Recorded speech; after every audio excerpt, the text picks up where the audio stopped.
Divine Justice Ministry with lawyer, professor, and minister, the Reverend Tony Suarez, as your host. The crossroads between law, the Constitution, and religion, where the First Amendment is always the first topic of discussion.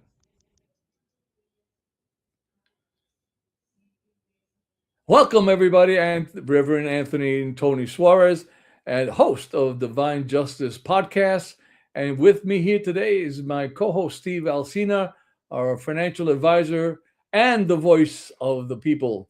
Thanks for joining us on this day. And the Divine Justice Podcast is meant to try to explore the crossroads between faith and the law, particularly the First Amendment. We concentrate on the First Amendment issues, cases that show either a conflict between separation of church and state, or either imposing a religious point of view on somebody, or whether or not it's preventing you from exposing your political point of view, your religious point of view. So while politics is obviously separate from faith, they do clash, and they come in the form of the law, which is being imposed. And that's basically what we're going to be doing there today, guys. When we're going to be discussing Supreme Court decisions. And Steve, you and I discussed those two decisions I want to try to discuss today. And obviously, the Supreme Court weighs in on all the major issues, so that we're clear for those people who are understanding. The Congress can make laws, but there are two basic types of laws, right? There's the Constitution, which is the overall law, and then there are laws that are made by Congress, and the Congress being the Senate and the House of Representatives, along with the president who has to sign every law. So you cannot, by law, change the Constitution. You can try to explain, but you cannot change the Constitution, but with a constitutional amendment, of which we've had 27, right? But you cannot change the law, the Constitution, and what it says with a law, nor can you do it with an executive order. And that's what we're going to be talking about today, because President Donald Trump had made some two presidential orders, executive orders, right? One had to do with the birthright citizenship, ordering the Department of Immigration and Homeland Security not to respect people, respect the qualifications for citizenship for people who were born in the United States, but whose parents were not here legally, or not here with a long period of time. So they did that by executive order. Then there's another case that came out of West Virginia and another state as well, the 27 states like this, that where the states have prohibited persons who consider themselves transgender. That means you were born one sex and then converting yourself to another sex, and they banned them.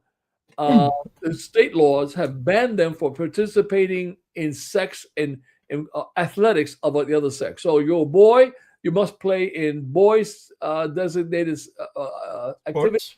And if you're a female, you play in the female executive, but you cannot convert yourself into a boy or a girl and then get into sports for that particular sport that you're interested in at your school. Now, that has gone up to Supreme Court, and we're going to discuss these two cases, the transgender case, athletics, and we'll be discussing the birthright citizenship case during the next hour. Now, it's a lot of stuff to cover in only 1 hour, but I'm hoping that I can make it understandable. Okay, my point here and our point here is to explore the law. You can have a right to opinion, and what we're trying to explain how the court works. So because we have, of course, is dispute. Always have disputes. That's why things go to court, and that's why we have courts, right? And you and I have discussed this several times. People come up to me and say, "Tony, what's the law on this? What's the law? You know the law." And I tell my law students, I don't know what the law is. The law is whatever 5 judges of the Supreme Court say it is. In the case of the birthright citizenship, it was a 5-4 decision.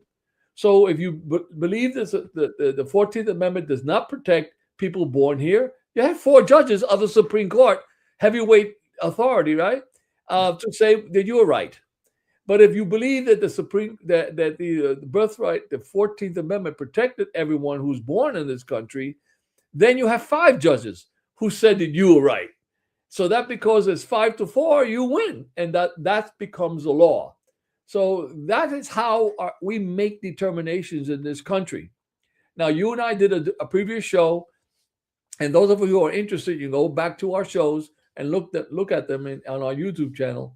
And you can see where we discuss how judges make decisions, right? We may get into that today, how judges make decisions, what's their judicial philosophy. We can discuss that as well. But I want to discuss the decisions and exactly what it is. So let's start with the case of the transgender, okay?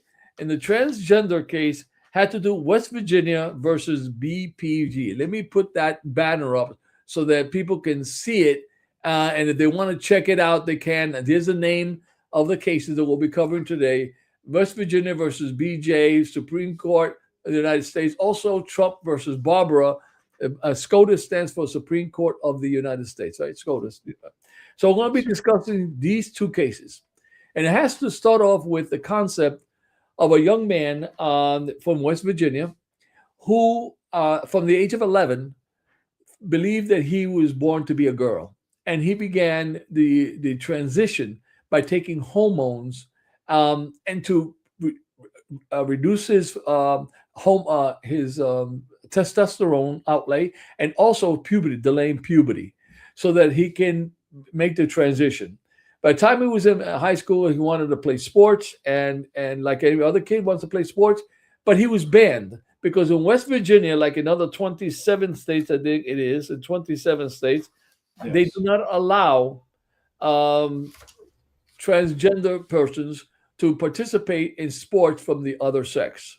Now, the question I had for myself, as being both a minister and concerned about the morality of things, and as a lawyer and a constitutional professor, concerned about, are we violating the First Amendment rights, the freedom of religion and faith of either persons who want separation or people who want to join, that is a transgender. My concern was that. Looking at that. Now, another show, again, you can go back to our previous shows, we discuss the question of teaching of tolerance in public schools. That came from a Maryland case where the schools of Maryland required all students to take classes that taught the tolerance of the LGBT community. And in that particular case, as we discussed, the Supreme Court ruled that it violated the First Amendment rights of the parents who are Christian, Muslims, and Jews who did not want to hear that. They felt that by teaching their children tolerance about LGBT lifestyles, that was imposing upon them a religious point of view that was contrary to what they're. So that it created a situation that they were inhibited from practicing their own by teaching their children something else that they didn't want to be taught. So that the Supreme Court in that particular case felt that the school board of Maryland had gone too far. It was imposing its view, its tolerant view upon people who have no tolerance or little tolerance or don't want their children being taught what's being taught by these. So that was the Supreme Court. My opinion was that I thought the Supreme Court was wrong in coming to that conclusion that the courts, in fact, the legislatures, the school boards have an obligation to teach tolerance to society in general. Tolerance is not a religious point of view. That's just tolerance. That was my opinion. The Supreme Court felt differently. They felt that was a religious point of view, and because it was a religious point of view, the legislature had to be stopped. So now let's look at this case. In this case, where BPJ, actually, to be more exact, BPJ, brought this lawsuit because he, let's call her she, because that's what she wants to be concerned. She wants to play sports in the female sports division. But West Virginia, taking the blood test, realizes that she is really a he. She's a boy. She was born a boy. And then decided that in that case, we were not going to allow this male, born male, even though she acts and talks and walks and dresses like a female, to play in female sports. So the question that was being posed is, can West Virginia stop her from participating in sports? Is this a constitutionally protected action of the state of West Virginia? Can they do that? Or are they violating her right to equal protection and her right to make a decision of a privacy right to do who she is? That was the crux of the decision.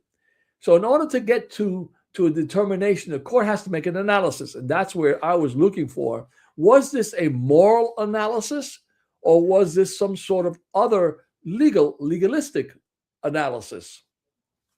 And after having reviewed the decision, it appears that we have some very basic conclusion the court says. And I think that if I can read it, makes it... well, let me just read it. The question before this court in these cases is whether, under Title IX and the Equal Protection Clause of the 14th Amendment, schools may maintain a women and girls sports teams for biological females. May the schools determine eligibility for female sports based on biological sex. In the past 6 years, 27 states have enacted laws that maintain female sports for biological females. That is the question that was before. Was this a valid, or was there something else? The female, the BPJ, was alleging, no, they have no right, because I have an equal protection right, and I am a woman because I feel like I'm a woman, and I have been taking the hormones in order to be a woman. The Supreme Court, based on just the scientific evidence, they didn't base this on any morals grounds, on any decision that this is right or this is wrong morally, decided that the state has the right to determine to separate the sports. In fact, there's statutes, for federal statute and state statutes, that talk about the separation of sports. Some of you may recall many years ago, when the colleges and schools had just sports for boys, football just for boys, soccer just for boys, golf just for boys. But Title IX of the federal law required for schools to have sports for girls as well. They're going to have sports for you have to have sports for girls, but you can separate them, so the girls don't have to compete with the boys in the golf team or the wrestling team. You're going to have separate teams for that. And they made this separation based on the sex.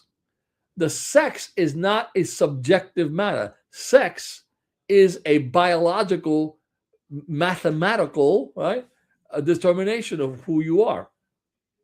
And could the states use that as the basis for discrimination? And support, the court said yes, they can use the biological. And it is not based on the morals. It is not based on what you think about Steve and Eve, or and it's not about what you morally think. It's about a standard. The court says it's up to the states. There's no federal constitutional right here involved. There's no federal constitution that's being violated by the state's action. It is a state action. Other states can say you can mix up transgender if you want to. It's up to the states to determine, because it's a valid state concern, as opposed to a moral or constitutional grounds to do it. And so that I'm hoping, I told you, Steve, before we started, don't let me get lost in the weeds, okay? Uh, Well, listen, it's not that you're lost in the weed. You're not lost in the weed. You're being very eloquent when it comes to this situation that is part of it's what we're living. This is what's going on. And you have so, to address it. You yeah. know, so you're not in the weeds. You're doing fine, my dear friend. And you are explaining it so I can understand it. If I can understand, so can anybody out there. uh, So So tell me, you are so now that's the decision.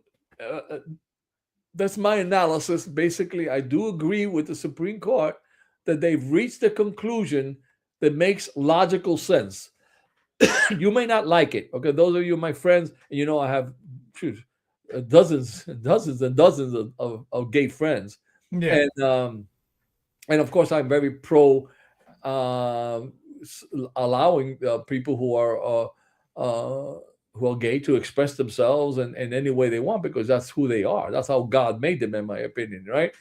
But this is a legal decision, and the question that's being posed here is not whether you like it or don't like it. The question that's being posed is whether or not it was a constitutionally permitted action.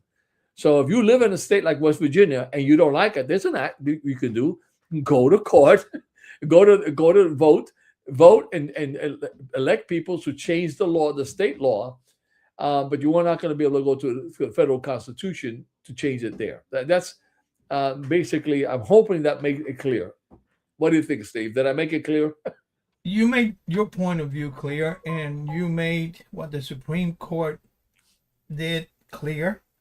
Um, what I don't think is clear is that how, and I don't want to say this because I think this is going to take us into a different subject, and I know you have another subject that you want to go through, and I don't want to create diversion between the two of them. But there's a part there that I don't agree with you. Uh-huh. But we'll get into that at a later date, you know, and we'll get into that aspect a little bit more deeper. But as to what we are talking here when it comes to what the court decides, what people think, the rights of the individual, as to how he feels or she feels based on who they want to identify with, that's a broad subject. And now we're introducing the law into it to give rights to all, because we all have rights, regardless of the way you feel you are. Okay. And again, I don't want to be disrespectful to anybody as to how they believe they were made to be, or if you decided at 11 that you wanted to become a woman after being 10 and a half years or 11 years as a boy, but feeling that you are, or that it's complicated, you know, and I really don't want, just because I don't see things in in a broad matter, you know, I see it from a different perspective, from a different point of view. But like I said, we'll get into that at some other time. Um, But I don't know. there's I don't know. But you want to hold back. You know, you can tell me like what you think because I think ultimately I want to be able to distinguish here today and like I've done with I think my career is to try to ensure that people get the point of view right, and then we try to to respect the decisions of the court because what is our freedom, Steve? What is our freedom of this country is law and order. We're free when we have a nation of law and order. And so you may not agree with the Supreme Court, and often I do not. I just described how I disagreed with the Supreme Court decision on transgender education, right? On for tolerance issues, I disagree with them. In this particular case, I happen to agree because of the analysis of how they came to the conclusion. And so if they had stuck in there, oh, because God created man and or woman, and then at that point I would have probably, whoa, hold on, I got a problem with that decision because now it's based on a violation of the First Amendment. I think, but they didn't do that, and so this opinion is, in my opinion, legally correct and justifiable, whereas in the other ones it was not. Now, to all of us who out there who are listening and see this later, understand that you may not respect, or no, that's right. You may not like the decision, but you must respect, because if we don't respect the decisions of the court, it's our system that falls apart. Instead, it's our system that Definitely. falls apart. Go ahead. Definitely. I you are right. I agree with you. But and it's like we talked all the time, It was not Adam and Steve, you know. It was Adam and Eve. But again, everybody has a right to, and now again, we go into a different subject because we go into we can go into the Bible, we can go into what the law says, we can go into what Muslims believe or everybody else and every other religion. We all have the right to think and believe whatever we want, but that doesn't mean we are right. So we have to look for what is right, what is just, what is truth, what is. And then you're probably going to say, but Steve, what is the truth?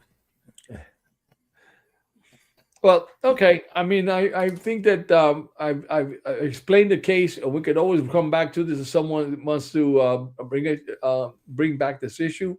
But I think it's enough for us to say that uh, we have a decision. The Supreme Court, by the way, it's a 6-3 decision. Again, the Yep. 6 conservative judges, comes the 3 liberal judges. The 3 liberal judges had the position that there can be an exception uh, to the this law, and that there's what's called the equal protection, right? The 14th Amendment deals with the equal protection clause. You have to treat all citizens equally, and Yes. the transgender child BPJ felt that the discrimination against her was a violation of 14th Amendment, that she was being discriminated against and therefore not being treated equally with everyone else.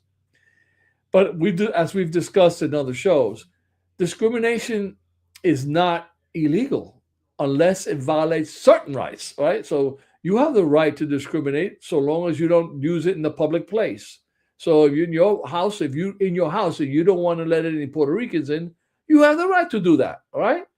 Now, if you were the executive of a public building, and as because you're a position as an executive of a public building, you say, I don't want Puerto Ricans in the building, you cannot do that because that's a violation of the equal protection clause, and you're acting as a public person. So in your private right, you have discrimination, but in public, you cannot have certain types of discrimination. You have the right to freedom of association under the First Amendment. So therefore, you can have a private club. You can be a member of the Ku Klux Klan if you want to. You could be a member of the National League, because you can be a member of whatever group you want. That's your right. But the Yeah. minute you start using public transportation or public access, now that right gets limited versus the rights of other people. All right. So this is where the First Amendment, the 14th Amendment Equal Protection Clause for the transgender child BPJ fell when the Supreme Court, they did not have the majority. Only the 3 liberal judges came out with the conclusion that the Equal Protection Clause applied to her, because she should not be discriminated against, and their basis was that you can carve out. She is different. She has tried to change her sex, and so they were basically adding more language to the Constitution, the 14th Amendment that's not there, and so therefore that's why that decision, in my opinion, came out correctly, and I don't side with the minority in this particular decision. All right, go ahead. Yeah, one Let more me comment. ask you a We'll move question. on. Okay, so where does it fall, the actions of the individual that the individual took to convert him or herself into something that God did not make them to be? Doesn't that fall on the actions and consequences? So, for that matter, I cannot give you a right that you are trying to demand, okay? Because the actions that you took were created by you, so you deal with the consequences. Well,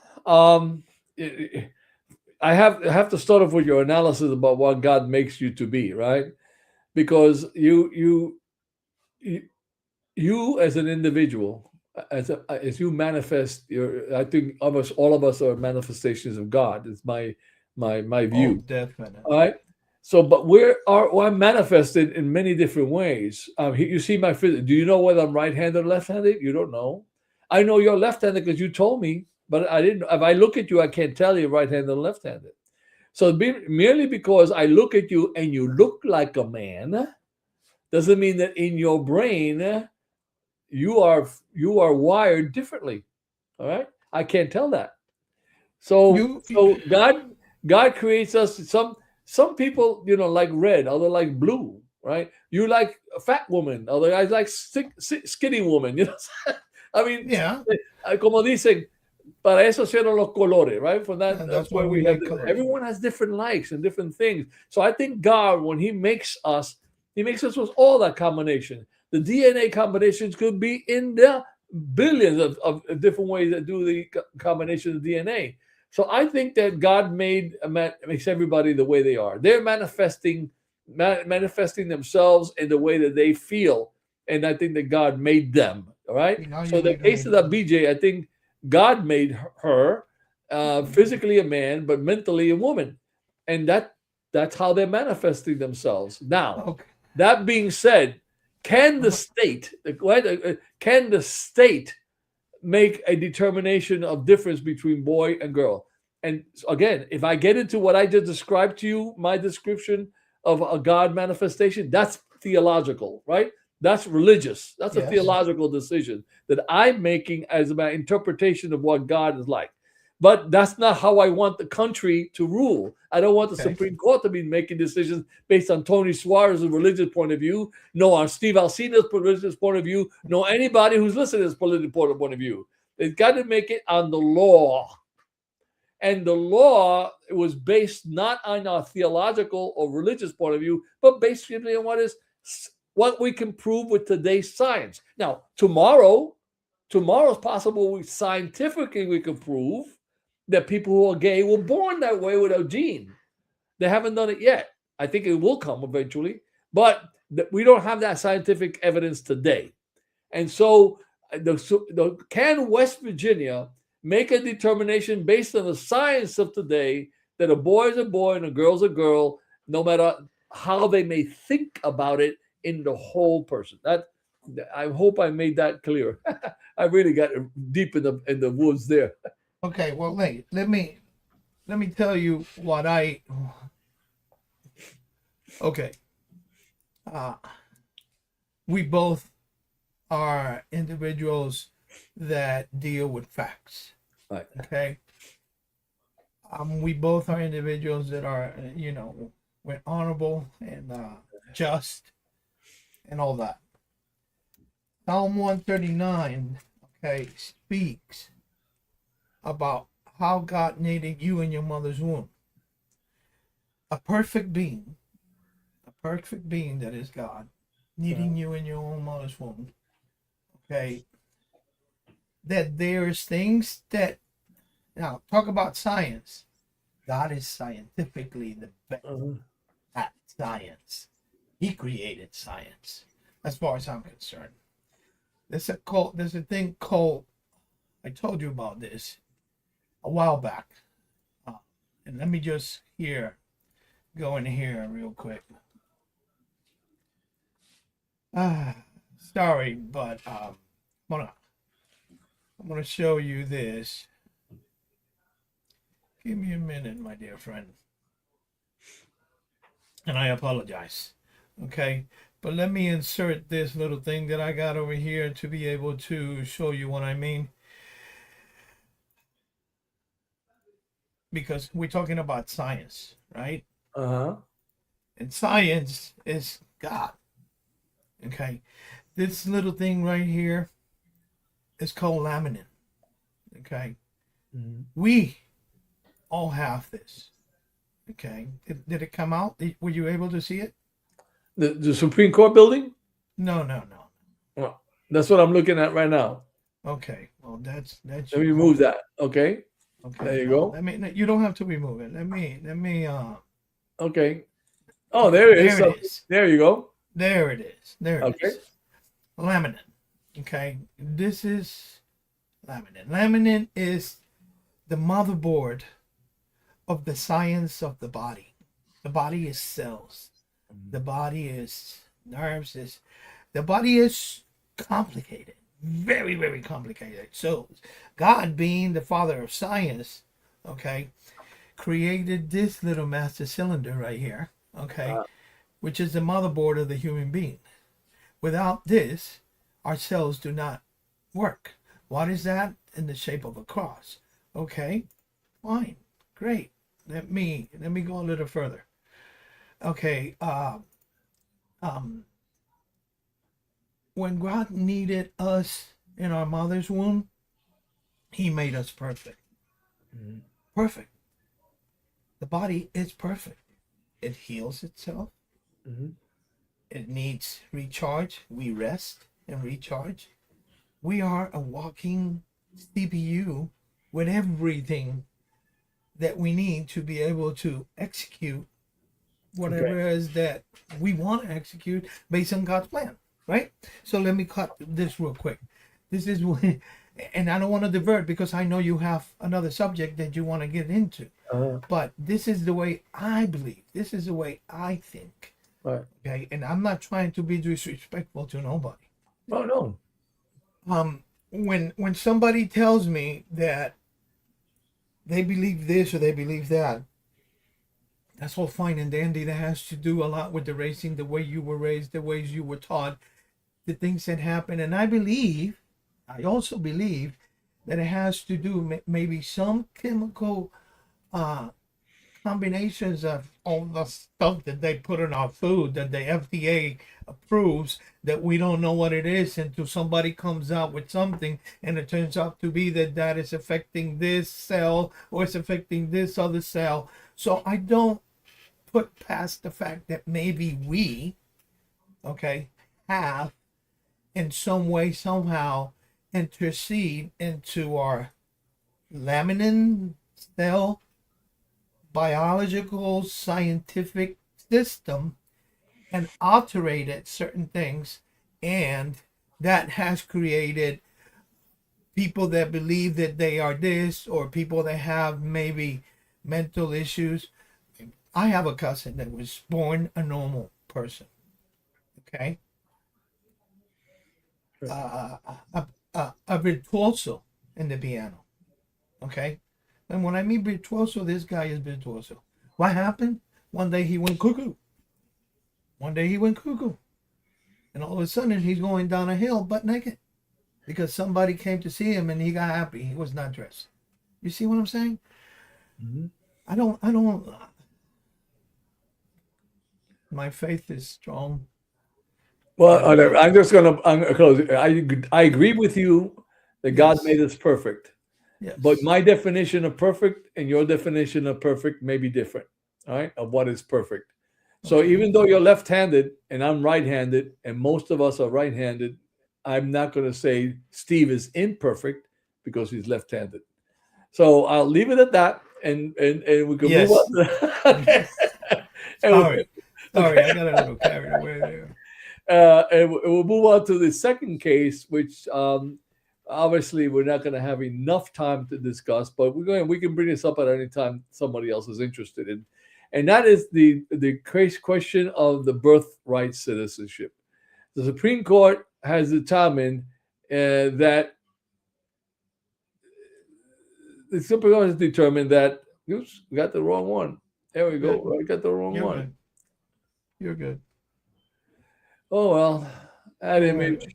There we go. There I'm you go. right there. There you go. Supreme That's Court okay. has determined that the 14th Amendment that was created after the Civil War uh, means what it textually means. That if you were born in the United States, you became a citizen of the United States. Now, there was controversy. Mind, this is a 5-4 decision. Two conservative judges crossed over to join the three liberal judges. That is Corey Barrett and Chief Justice Roberts. And Chief Justice Roberts wrote the opinion for the majority, 5-4. They said it clearly says that someone's born in the United States is a citizen. And so that if you're a textualist and a conservative judge, right, that's it. That's what the words say. I'm not going to invent anything more. However, four justices decided that that the words did not mean what they say. There actually is more behind it. And this is where the hypocrisy becomes evident, Steve, because the conservative judges who are supposed to look at textualists, right, and look at the word, the language, what it says it is. That's what a conservative judge is. They don't go look behind for a purpose, legislative intent, purposes of society. No, that a textualist judge, a conservative judge says, if that's what the words say, that's how we've interpreted it. We don't start getting into it. However, in this particular case, four justices who wanted to limit the birthright of children of persons born in the United States decided to go outside and look at history. What would happen when the 14th Amendment was passed and the 13th Amendment? What were they trying to accomplish back then? And they were going through all what's called interpretive or legislative history in order to try to come up with a new definition of what is birthright. Because the Supreme Court had already determined in previous decision, and that was the case, I'll note it for you. I think it was the case called Wong Kim Ark, to a Chinese person born in California. And they tried to, back then, this was 1898. Wow. They tried to stop that child from being a citizen because his parents were not citizen. And the Supreme Court ruled in that Wong Kim Ark case that if you were born in the United States, that makes you a citizen of the United States. And so that was already the law. So for the four justices in the minority, the conservative judges, to now want to use the trick, and I say trick because they're adding words. Their own judicial philosophy says they're not supposed to be doing that. Instead, now, because le conviene, as we say, right, they start going into judicial history to try to look at a new look at birthright citizenship. Well, that wasn't really meant to say the way it was meant, the way it says it. So my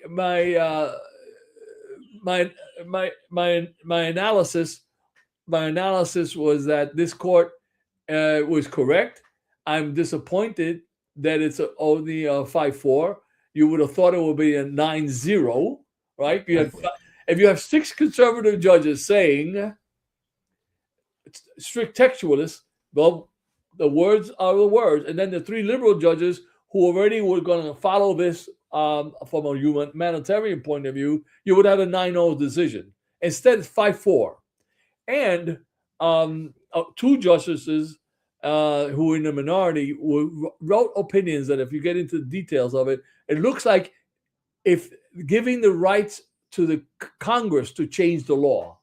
They seem to imply, Judge Gorsuch, in his decision, decided that he wrote a separate opinion indicating that some sort of right of Congress to amend the immigration statute to disallow the citizenship, which is very strange because we started the show. Only a constitutional amendment can change the Constitution. A statute cannot change the Constitution, nor can an executive order change the Constitution. And in this particular case, Donald Trump wrote an executive order trying to change the Constitution, and he was stopped by the courts. Go ahead, Steve. So in other words, based on the information that you have provided, they still leaving the door open for in the future, Yes. okay, be able to try to make those changes that they were not able to make this one time around. That's correct. Yes, he wrote the opinion in order to open the door for an alternative method. So instead of doing it by executive order, perhaps you can do it through a legislative order, a legislation that which would clear up or change what the Constitution says. I think that's a Don't you problem, have? but he did open the door. Yeah, but for you to make that change, you have to make an addendum to the Constitution and be able to have the majority of the votes to be able to amend that specific law. Yeah. And, you know, I don't know, but every time that Constitution and my small time dealing with politics and baloney, for you, the peaceful, they have been able to make amendments and changes to constitutions, have really another idea and another concept as to what they want to do in the final stretch. Do you follow me? Yeah. I follow you. I mean, what happens here is, of course, is that this is a political issue, right? So Yeah. it's not just a question of constitutional law; it's political. And the ones who are pushing this birthright issue is the Republicans. They do not want people coming into the United States, giving birth in the United States, and then creating new potential citizens in the for the future, which they do not believe will be "quote unquote" American enough. All right, Whatever. because they really have some sort of allegiance to Mexico or China or some other country. They really want them to be pure Americans, and it's a political issue. Make America great again means take it back to some place when there were no immigrants. I don't know when that was, but anyway. Yeah, exactly. but Exactly. but this is what they're thinking. So the Republicans now have a avenue given to them by Gorsuch. He said, okay, the Supreme Court justice seemed to imply that if we change we write a law, not through executive order, but through a law. In the law, we can narrow the constitutional definition of what is a citizen. So that Gorsuch has given them that open door in order for them to jump through, and now it becomes a political issue. Now congressmen can say, well, Supreme Court said we have to write a law. So I'm running to limit the right of immigrants to be born in this country and get citizenship because I'm going to vote for that law. And so they have the issue for political purposes, even if ultimately the real decision has to come to the Supreme Court or a constitutional amendment, right? So But doesn't that violate the rights of the individual in question? The rights of the individual come from where? Unfortunately, you may not like this, because there are some people who say there's divine justice that comes from God. In fact, if you look at our Declaration of Independence, right, we have divine rights, inalienable rights by our Creator, right? Okay. But the Constitution says nothing about that. The Constitution says nothing about divine rights or inalienable rights. The Constitution is the definition of how the government works and how the rights of individuals relate to that. So whatever quote unquote rights we have come from the Constitution, not from God. You follow that? Okay, I understand that. That's the way it is. So if you're born in the United States, what gives you the right to be a citizen is the Constitution. So depending on how the Constitution is interpreted, you do or do not have rights as a citizen. And so therefore, to answer your question, it violates your rights if the Constitution says so or not. And what the Constitution says depends on 5 judges. Ain't that something? Well, my friend, you sure have taken me to school today, I tell you. But I'm old school, I'm old school, and let me put it to you this way. We are a nation of immigrants. Immigrants build this nation, Right. and the facts that we should follow laws, yes. For immigration, yes. But we are a nation of immigrants, you Yeah, know. I flashed now, Steve, the book that I wrote last year, which covered a lot of these topics. What my book is about precisely different topics like gay marriage, blood transfusions, Sabbath, uh, all these kind of issues where the right, your religious freedom right, are being challenged. And so this podcast, part of the Divine Justice Ministry, is to discuss precisely that. Where is this crossroads between what your rights to have a belief and your rights to not to have rights imposed upon you by somebody else? So that's where it's at. I hear your bulldog. The- I hear the background bulldog chihuahua you got over there. That's cute. Listen, where can we get this book, Anthony? And Amazon, available on Amazon. That we got. Can we go elsewhere to get it also? That's right. You can get it on Amazon. You can write me a letter and on email. I don't have my email address. Oh wait, I have it in Divine Yeah. Justice. You can do it in the divinejusticemiss.com. Order it from there if you want, and I'll send it to you from there. But I try to use these rights, this book, this podcast, to try to explain the law. And I used I in the book I discussed the tools. What is the judicial philosophy? How do judges understand that? And that's what I try to do. Well, doing it here, and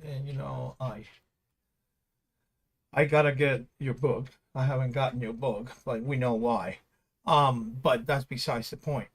The thing is that I think you have a very valid point when it comes to this. Looking at it from, what belongs to God belongs to God, what belongs to Caesar belongs to Caesar. It's an interesting subject. It's a very deep, personal uh, situation here because you're talking about people, people, regardless of how they feel or regardless of how they thought they were made. We're talking about people. And to combine and give rights based on man's law against religion or God or it's a broad subject. It's a very touchy subject, and it's a subject that can only be addressed and I think talked about the way we are trying to do it here, because we being non-judgmental at the same time. We're putting facts out there, and you know, it's very interesting, and you learn something every day. Right. The fact of the matter is that what is at the end of the road, what is the right thing, what it is. Is the Supreme Court right? Was the Supreme Court wrong? Should men play on women's sports or vice versa? And then should a person, who was born here with parents that were not born here but have their citizenship, or don't have their citizenship, but the child is born here, naturalization, it's deep, Yep. very deep, and it needs to be talked about. Well, Steve, I wanna thank you for joining me today. Okay, we've had a good, robust discussion. I'm hoping that people learn something from this podcast. Both people of faith and people who want to believe in law and order. You may not agree with any of the decisions. You may have a disagree with both of them, and you may have disagree with me. That's okay. Yeah. What we need to do is understand why things happen, and then we can work together toward a better society, both to create peace on this earth and peace in our soul, which is what we're trying to accomplish with this series. That's the key. Be able to accept people for who they are, understand who they are, and be, what we used to be. Good people, good human beings. All right, man, my friend, thank you so much. Everybody, thank you very much for joining us, and I'll see you next week. Ladies and gentlemen, thank you for tuning